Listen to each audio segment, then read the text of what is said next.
Welcome to the Fear and Greed Afternoon Report for Wednesday, the 27th of July, 2022. I'm Sean Aylmer. Every afternoon, we've got the 5 stories that happened today that you need to know about. Let's jump into it. Story number 1. Well, we're starting with economic news this afternoon.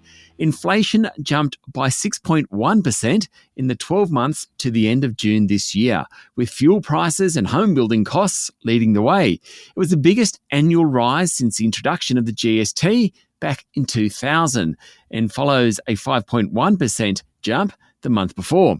The underlying rate of inflation, which takes out volatile items and is preferred by the Reserve Bank, was 4.9%, up sharply from 3.7% in May. Given the jump in prices when the GST was introduced isn't in this measure, the June figure is the highest underlying reading since 1991. Incredible. Story number 2 is the market's reaction to the inflation figures. Investors took the news pretty much in their stride. By the end of the day, the S&P/ASX 200 finished up 0.2% to 6,823 points. That's the highest close in about 6 weeks. Some sectors certainly benefited, notably the banks. Commonwealth Bank ended up 2.3%, Westpac closed 1.6% higher, and National Australia Bank was up 1.4%. CSL and Transurban both ended 2% higher. The big miners fell back, with BHP, Fortescue Metals and Rio Tinto all down sharply. James Hardie Industries fell 3%. Zipco jumped another 19%. West Australian gold producer Silver Lake Resources met its previously withdrawn full-year gold sales guidance through resilient management of ongoing and evolving challenges related to COVID-19, supply and labour shortages. Its share price rose 6.4%, but some of the miners were the worst performers. Iron ore miner Champion Iron closed down 4.3%, and mineral sands group Iluka Resources was off 4%. Away from equities, the bond market tends to be a pretty good predictor of the future, and it pared back expectations of interest rate rises. The Aussie dollar also fell back and is trading around 69.4 US cents. Story number 3, Westpac has decided to reduce its exposure to oil, gas and power companies.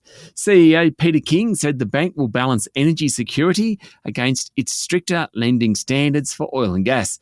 The bank has pledged to reduce its exposure to fossil fuels by 25%, and it will look at new oil and gas fields on a case-by-case basis.